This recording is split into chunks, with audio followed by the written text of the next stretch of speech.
Perezida w'Uburusiya Vladimir Vladimirovich Putin uyu munsi ni umutegetsi uri mu kato yashyizwemo n'ibindi bihugu by'ibihangange bimuhora ko yashoje intambara kuri Ukraine.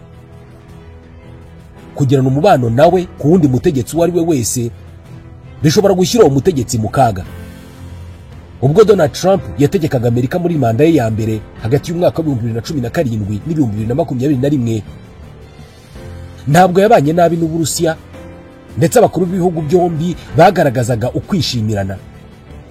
Ibi byahuzwaga nuko byavugwaga ko Uburusiya ngo bwagize uruhare mu gutoresha Donald Trump mu matora yo mu 2016. Putin yavuze ko Trump yaburabujwe impande zose kuri manda ye ya mbere.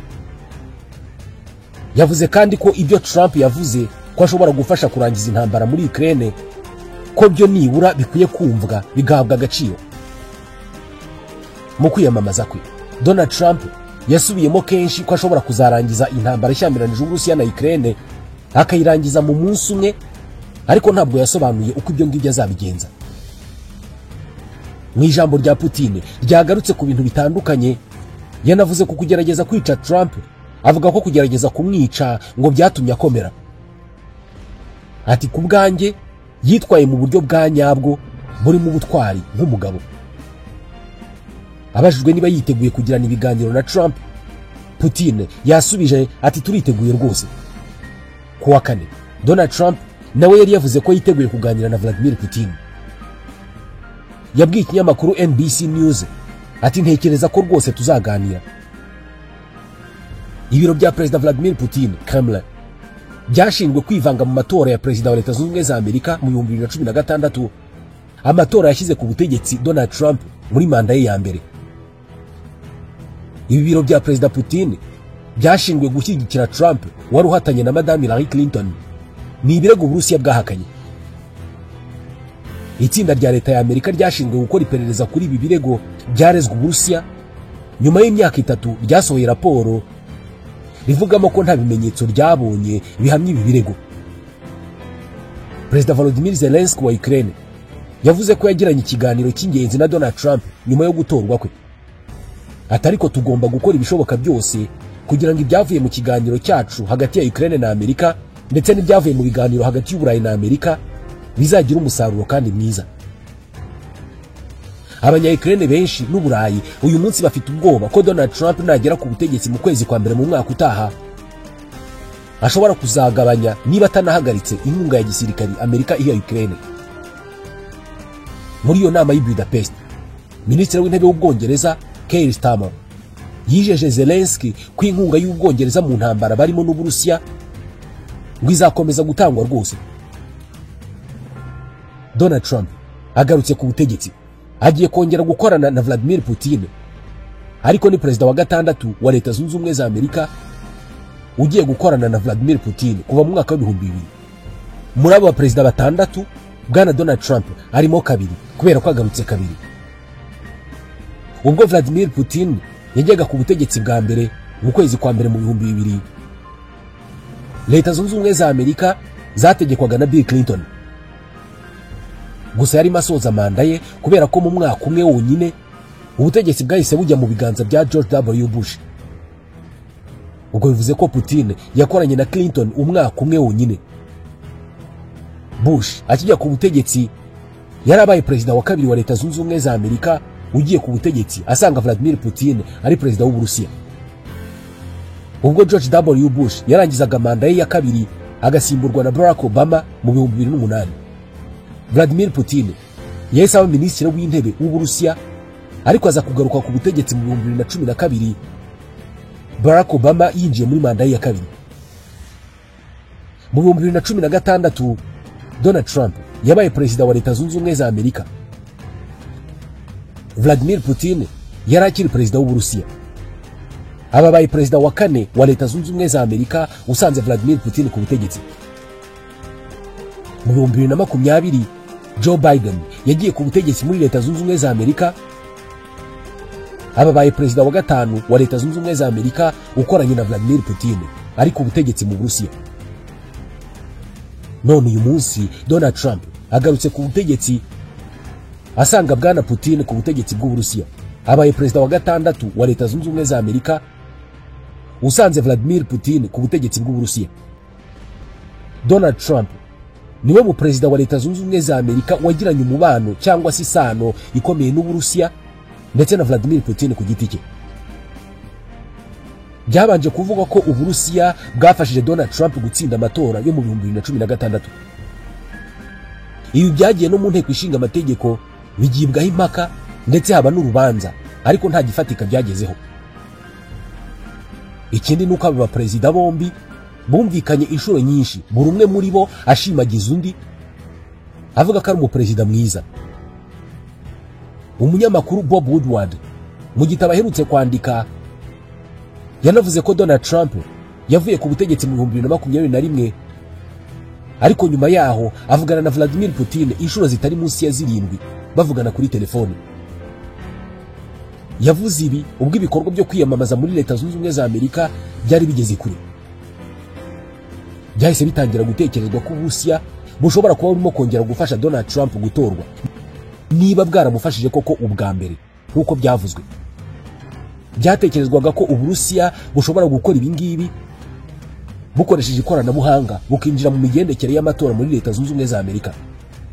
Gusa kugeza uyu munsi nta kintu na kimwe kiravugwa cy'uko Uburusiya bwaba bwaragize uruhare muri aya matora yo mu 2024.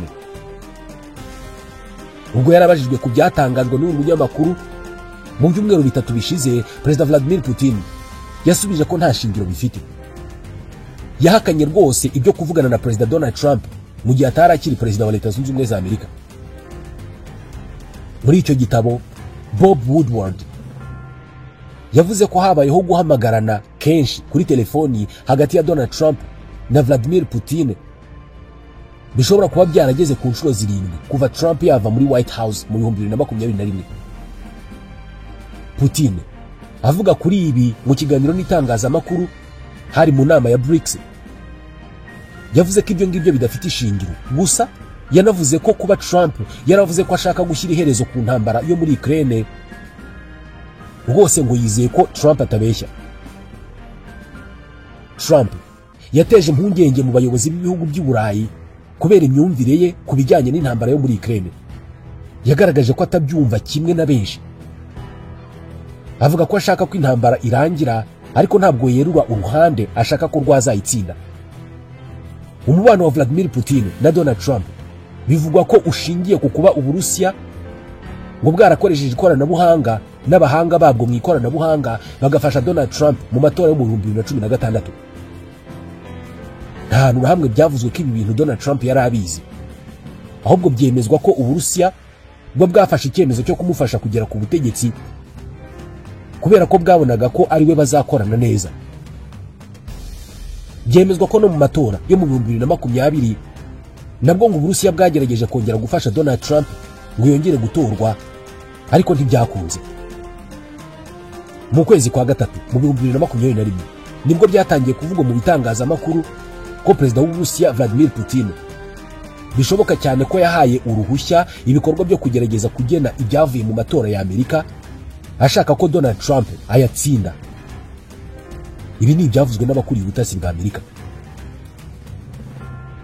Izi nkuru zavugaga ko Uburusiya ngo bwakwirakwije ibirego biyobya kandi bidafite ishingiro bijyanye na Joe Biden waje no gutsinda aya matora mu 2020 kuko raporo ya Leta Zunze Ubumwe za Amerika yabivugaga. Ariko iyi raporo yavuze ko nta leta y'igihugu cy'amahanga yahungabanyije ibyavuye muri ayo matora bya nyuma nubwo Uburusiya bwabigerageje. Mu yandi magambo, Uburusiya ntabwo bwashoboye kugera kuri iyo ntego.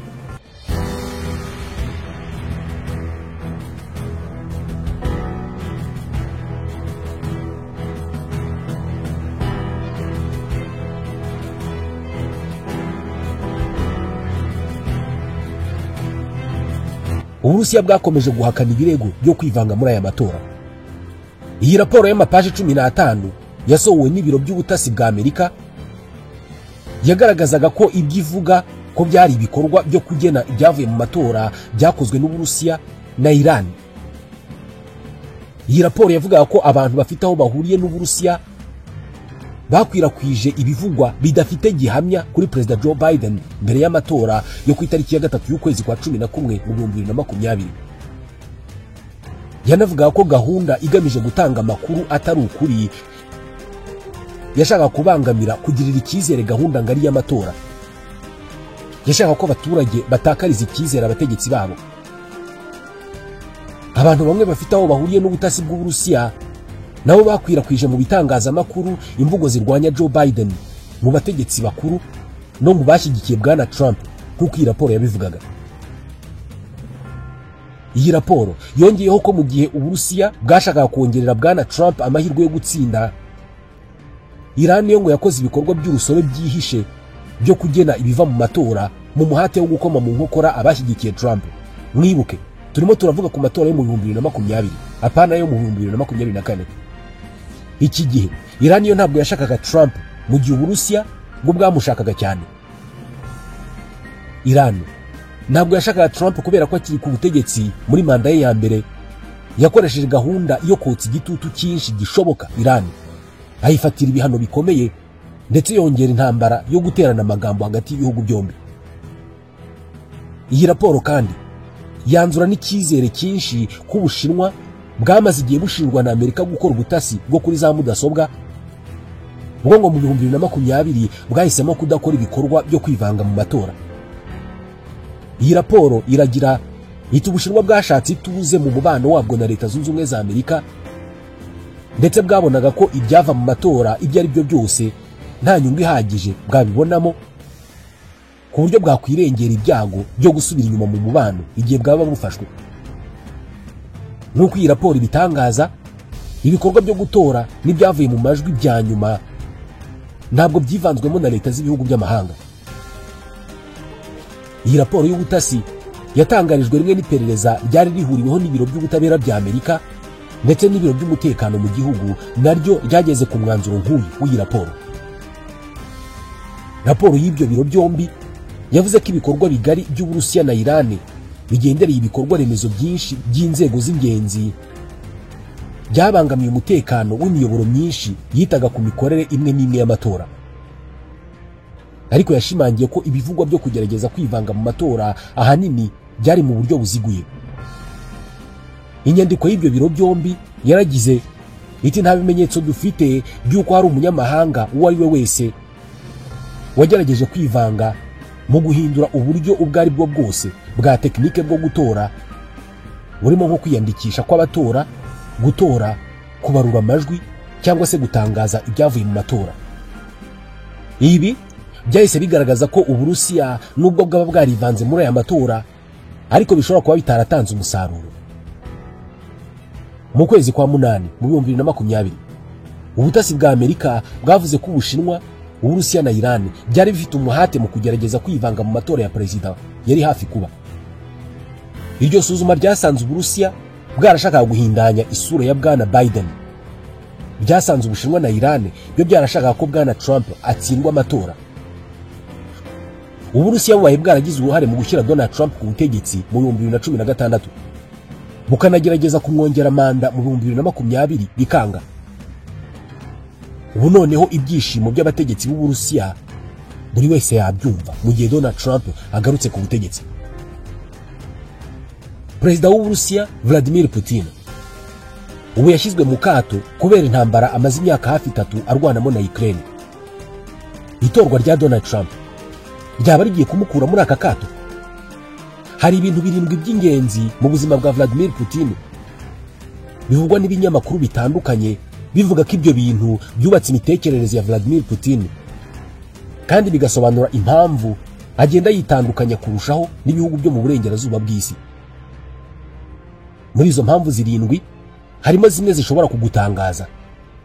Impamvu ya mbere ituma Vladimir Putin amera uko ameze kandi agahora ahangayikishije ibihugu byo mu burengerazuba bw'isi ni ukwinjira mu mukino wa judo mu mwaka w'1964. Vladimir Putin ni umurwanyi ukomeye cyane mu mikino njyarugamba.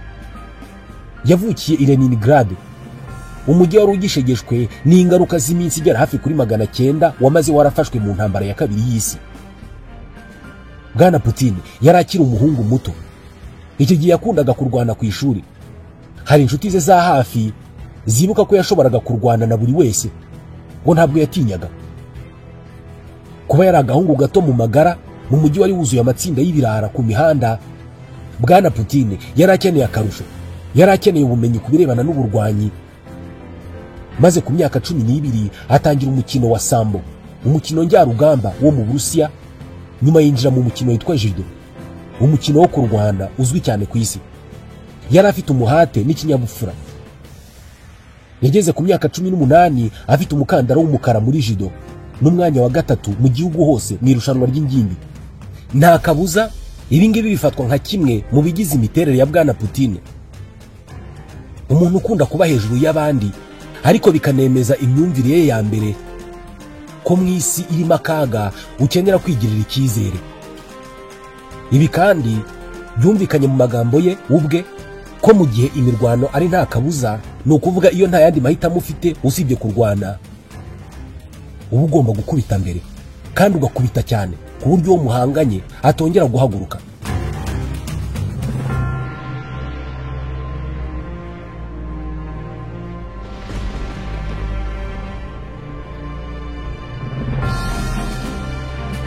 Uyu mugabo ntabwo ari umurwanyi mu by'igisirikare no mu bya politike gusa, ni n'umurwanyi mu buzima busanzwe.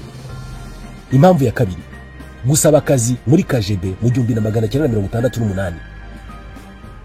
Ubusanzwe muri iyo myaka muri Leta Zunze Ubumwe z'Abasoviyete abantu birindaga kujya ku biro bikuru bya politike bya KGB i Leningrad, naho bitaga kuri Foliteini Prospect.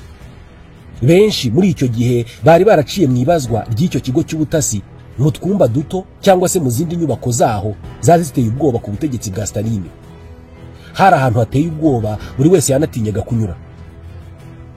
Ariko ku myaka 16 Bwana Putin yinjiye muri iyi nyubako yemye, agera aho bakirira abantu, atungura uwamwakiriye amubaza uko yakwinjira muri ako kazi ko kuneka.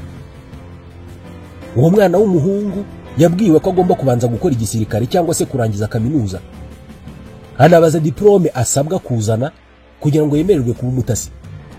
Yabwiwe ko agomba kujya kwiga amategeko.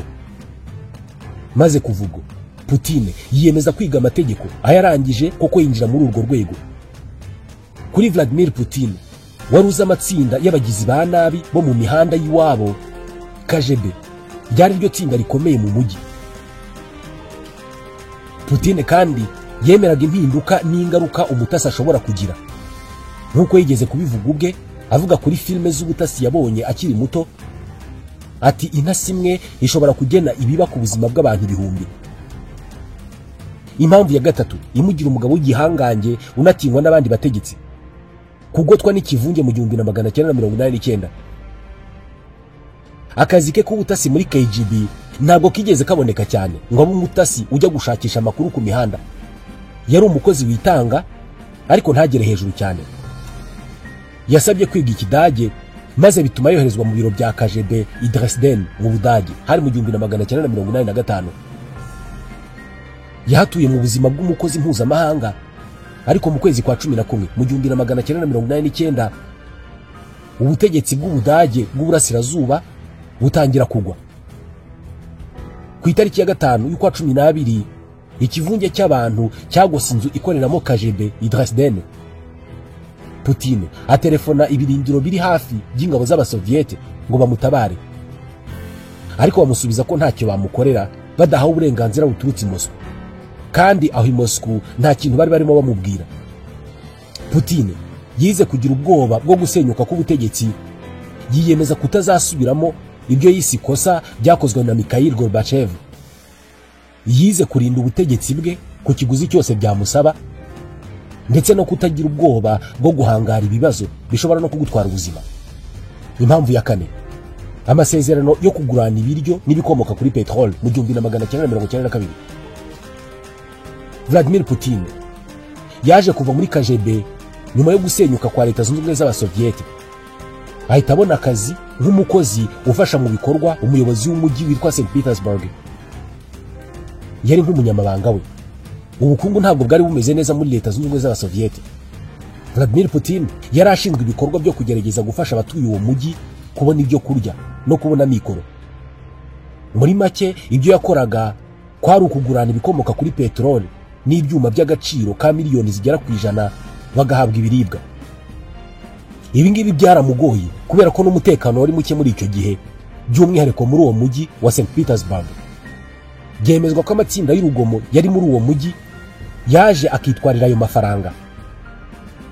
Mu myaka y'1990 Putin yize vuba vuba ko kubona ijambo muri politike ari nk'igicuruzwa kigurwa amafaranga, kandi ko amatsinda y'urugomo yaba abantu bo kubigufashamo.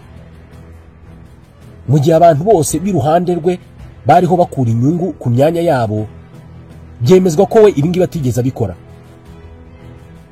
Byemezwa ko ibibazo nk'ibi ngibi by'abagizi ba nabi no kubura umutekano byatumye adakora akazi ke neza, ndetse bikamubuza gufasha abantu be. Ubwo byamwubatse cyane, bituma yiga gukoresha buri muntu, harimo n'abafite imyitwarire mibi nk'abagizi ba nabi. Impamvu ya gatanu yamugize igihangange binatuma ahora ahanganye n'Uburayi na Amerika ni ugutera igihugu cya Georgia mu 2008. Muri uwo mwaka wa 2008 ubwo Perezida Mikhail Saakashvili wayoboraga Georgia yiyemezaga kwinjiza iki gihugu cye muri OTAN kandi cyarahoze muri Leta Zunze Ubumwe z'Abasoviete, Vladimir Putin yabonye ko uyu nguyu ashaka kwisubiza ijambo ku gace gashyigikiwe n'Uburusiya k'amajyepfo ya Ossetia ndetse n'ahitwa Abkhazia. Ibi ni ibice byashakaga kwigenga. Yahise abyita impamvu y'ibitero byo guhana. Mu minsi 5 ingabo z'Uburusiya zazimije igisirikare cya Georgia, bituma habaho kumvikana ku mahoro. Ni ibiganiro byagizwemo uruhare n'Ubufaransa. Aya masezerano ntabwo yashyizwe mu bikorwa kubera ko n'ubundi byarangiye ibyo bice by'amajyepfo ya Georgia byigenze, kandi Uburusiya burabishyigikira. Uburengerazuba bwararakaye. Mu mwaka umwe Perezida Barack Obama wa Amerika yasabye Moscow ko batangira bushya umubano n'Uburusiya, ndetse Uburusiya bwari buherutse guhabwa kwakira imikino y'igikombe cy'isi. Ibi byemezwa ko byatumye abona ko uburengerazuba bw'isi nta mbaraga bufite, bimwongerera imbaraga. Ikintu cya gatandatu cyagize Putin igihangange ni imyigaragambyo y'i Moscow hagati y'umwaka wa 2011 n'2013, byemezwa ko yatewe inkunga n'ibihugu byo mu burengerazuba bw'isi. Muri uwo mwaka wa 2011 habaye amatora y'abagize inteko ishinga amategeko mu Burusiya. Abantu benshi bemeza ko yari mu buriganya, bitera imyigaragambyo. Iyi myigaragambyo yarushijeho gukara ubwo Vladimir Putin yavugaga ko azongera akiyamamaza mu matora yo mu 2012. Iyi myigaragambyo yamenyekanye nka Bolotnaya protest. Bayisira izina kubera ko ibihumbi by'abantu buzuye kuri iyi mbuga yahitwa Bolotnaya i Moscow. We yemeraga ko iyo myigaragambyo yateguwe, igashishikarizwa, ikanayoborwa na Leta Zunze Ubumwe za Amerika. Abishinja Madame Hillary Clinton. Uyu yarashinzwe ububanyi n'amahanga bwa Leta Zunze Ubumwe za Amerika ku butegetsi bwa Barack Obama. Kuri Putin byari ikimenyetso ku burengerazuba bw'isi bwamaze gukuraho agakingirizo ko ibihugu byo mu burengerazuba bw'isi by'umwihariko Amerika bimuziye, kandi ko kubera iyo mpamvu ari mu ntambara. Ibi byamuteranyije cyane n'uburengerazuba bw'isi, binatuma yiyemeza ko atazigera yumvikana nabo.